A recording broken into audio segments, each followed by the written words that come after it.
The last time you bought a Volvo, you thought you were buying Swedish engineering. When you had that Lavazza coffee, you believed you were tasting Italian tradition. And those Pirelli tires on your car, you definitely assumed they were as European as the Leaning Tower of Pisa. Let me ruin that illusion for you. None of those brands are actually European anymore. They're all Chinese. And we're not talking about some dark conspiracy or unfounded theories. We're talking about public, legal, multi-billion-dollar corporate acquisitions that flew under the radar while everyone was looking the other way. China didn't invade Europe with tanks. It bought it with cash. And it did it so quietly that most Europeans didn't even realize until it was too late. This isn't the future. This is the present. And it's happening right now, while you're watching this video. February 2010. Gothenburg, Sweden. Volvo workers arrive at the plant like any other day. But this day isn't just any day. On this day, Ford Motor Company officially announces the sale of Volvo to Geely, a Chinese automaker that most of the world had never even heard of. The price? $1.8 billion. A fraction of what Ford had paid for Volvo 11 years earlier. Swedish media covered it briefly. The world moved on. Nobody saw what had actually just begun. Because Volvo wasn't an isolated case. It was the first domino. 2 years later, Geely buys Manganese Bronze Holdings, the manufacturer of London's iconic black cabs. Then Lotus. Then Proton. One after another, brands with decades of history fell into Chinese hands. And it wasn't just cars. In 2015, ChemChina buys Pirelli for $7.7 billion. The world's most prestigious tire brand, founded in Milan in 1872, now answers to Beijing. In 2016, Medea buys Kuka, the German leader in industrial robotics. In 2017, Geely becomes the largest shareholder in Daimler, the parent company of Mercedes-Benz. And this is just the beginning. What comes next isn't just a list of companies. It's a pattern, a strategy, a plan that's been executing with military precision for decades, and it's going to completely change the way you see the global economy. So the central question is obvious.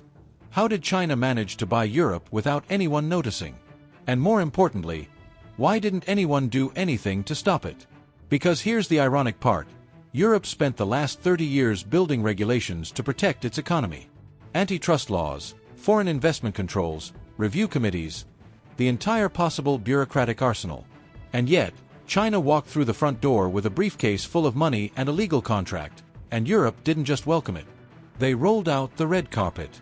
It's like hiring the world's best security system for your house, and then giving the keys to the burglar because you liked him and he promised he was just going to take a look around. Spoiler, it wasn't just a look. To understand how we got here, we need to go back to 2001. That year, China joins the World Trade Organization, the WTO. It's a historic moment. The Asian giant promises to open its markets, respect international trade rules, and play by the same standards as everyone else. The West celebrates. European leaders talk about a new era of cooperation. Companies see billions of Chinese consumers waiting to buy their products. It's the perfect capitalist dream. But there's a problem. The rules aren't really equal. While Europe and the United States completely open their markets to Chinese investments, China maintains strict controls over which foreign companies can enter, in which sectors, and under what conditions. They want your technology, but they protect theirs. They want your capital, but won't let you control local companies. It's a one-way game, and the West agrees to play anyway. Why? Because Europe is desperate. The 2008 financial crisis hits hard. Banks collapse. Unemployment skyrockets. European governments urgently need money. And China has it. In obscene quantities. Then comes the offer. Massive investment, corporate bailouts, sovereign debt purchases. All in exchange for access. Access to technology. Access to brands. Access to markets. And Europe says yes. Greece sells the port of Piraeus to COSCO, a Chinese state-owned company. Portugal sells part of its electrical grid to China Three Gorges. Italy, Spain, Germany, one by one, European countries begin selling strategic assets to stay afloat. But here's the trick. It's not private Chinese companies doing the buying. They're state-owned enterprises, or private companies that answer directly to the Chinese Communist Party. In China, there's no clear line between the private sector and government. Everything is political. Everything is strategic. So when Geely buys Volvo, it's not just a business transaction. It's Beijing acquiring world-class automotive safety technology. When ChemChina buys Syngenta, the Swiss agrochemical company, for $43 billion in 2017, it's not just agriculture. It's control over seeds, pesticides, and the global food chain. Every acquisition has a purpose. Every purchase is a piece in a much larger puzzle. And Europe didn't see it coming, or chose not to see it, because the money was too good to turn down. Now, this is where the story gets truly dark. Because it's not just that China is buying European companies. It's how it's doing it, and what it does afterwards. Take the case of Kuka, Germany's robotics jewel. In 2016, Midea, a Chinese appliance manufacturer, makes an offer for Kuka. The German government worries. Kuka isn't just a robot company. Its systems are used in defense, advanced manufacturing, aerospace. It's sensitive technology. But Midea promises that Kuka will maintain its autonomy. That operations will remain in Germany. That jobs are safe. That everything will stay the same. Germany approves the sale. 2 years later, Kuka is transferring intellectual property to China. Production plants move to Chinese factories. German engineers train teams in Shanghai. And meanwhile, Kuka loses European contracts because it's now seen as a Chinese company, and effectively, it is. This pattern repeats over and over. When China buys a Western company, the first step is always the same: promises. Operational autonomy. Respect for the brand. Investment in the country of origin. But after the acquisition, things change. Slowly. Strategically. First, they replace key executives. Not all of them, just enough to have real control. Then, they redirect research and development toward China. They share patents with strategic partners in Beijing. They transfer manufacturing processes. And eventually, what was a European company in everything but name, becomes a Chinese company in everything but facade. And legally, there's nothing European governments can do. Because when they approved the sale, they signed the terms. And those terms didn't include long-term protections against this type of corporate erosion. Here comes the second moment of humor, because the irony is painful. Europe spent decades criticizing the United States for its corporate imperialism, for how American companies like McDonald's and Coca-Cola invaded local cultures. And now it turns out that while Europe was busy pointing fingers at Washington, Beijing was literally buying its most emblematic companies. At least McDonald's was selling you hamburgers. China is buying you the factory where they're made. But there's something even more concerning: the purpose behind all of this. Because China isn't buying these companies to make money. Well, not just to make money. It's buying to execute a strategy called Made in China 2025. It's a massive industrial plan launched in 2015 with a clear objective: turn China into the world leader in 10 key technology sectors by 2025. Artificial intelligence, robotics, electric vehicles, biotechnology, aerospace. Everything. And how do you dominate those sectors when you're starting decades behind the West? Simple. You buy the companies that already dominate them. You absorb their technology. You train your people with their knowledge. And then you use that knowledge to build your own versions, cheaper, more scalable, and completely controlled by your government. It's not theft. It's legal acquisition. And it's brilliant in its cruelty. Europe voluntarily handed over the keys to its technological future, and didn't even realize until it was too late to close the door. And this isn't limited to Europe. China is replicating this strategy worldwide. In Africa, it finances massive infrastructure in exchange for access to natural resources. In Latin America, it buys ports, mines, electrical grids.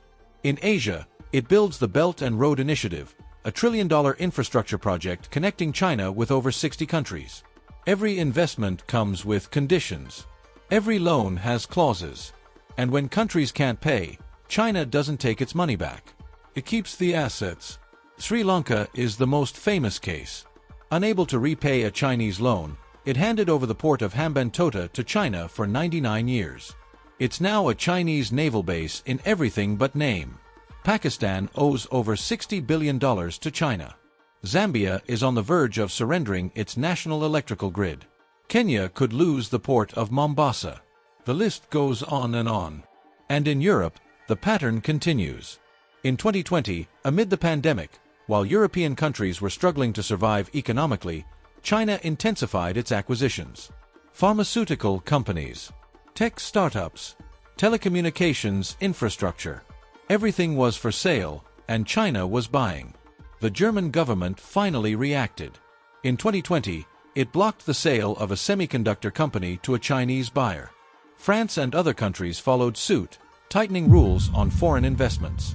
But the damage was already done. Thousands of European companies were already in Chinese hands. The technology had already been transferred. Supply chains were already integrated. Closing the door now is like installing an alarm after the robbery. Technically useful for the future, but it doesn't recover what you've already lost. And here's the third and final moment of humor, because it's almost comical how predictable all this was. China published its Made in China 2025 strategy openly. It wasn't a secret. It was in public documents. Analysts warned about it. Geopolitical experts sounded alarms. And Europe basically responded, yeah, but the money is good. It's like if your friend told you, I'm going to scam you, showed you the detailed plan of how he was going to do it, and you said, okay, but first let me lend you my savings. The difference is that your friend would probably feel some guilt afterwards. China doesn't. Because from Beijing's perspective, they didn't do anything wrong. They played by the rules the West established. They used free market capitalism exactly as it was designed. They bought companies legally, paid fair market prices, followed all procedures. The problem isn't that China cheated. The problem is that Europe was playing a different game than it thought it was playing. Europe thought it was doing business. China knew it was doing geopolitics. And when you realize that difference, it's already too late. If you made it this far, you're probably looking at your products differently now. That's the point. So do me a favor, subscribe to the channel if this type of content interests you, because there are many more stories like this that need to be told. Stories that change how you see the world. Now, the final reflection. This isn't an anti-China video. It's not propaganda. It's simply the reality of how power works in the 21st century. China understood something the West forgot, that economics and politics aren't separate. That every business transaction is also a transaction of power. That whoever controls technology controls the future. And while Europe was busy building regulations to protect itself from private companies, China was using companies as weapons of the state. Two completely different visions of capitalism. One won. The other didn't even realize it was in a competition. So here's the question I want you to leave with. What else is being sold in silence while everyone's looking the other way?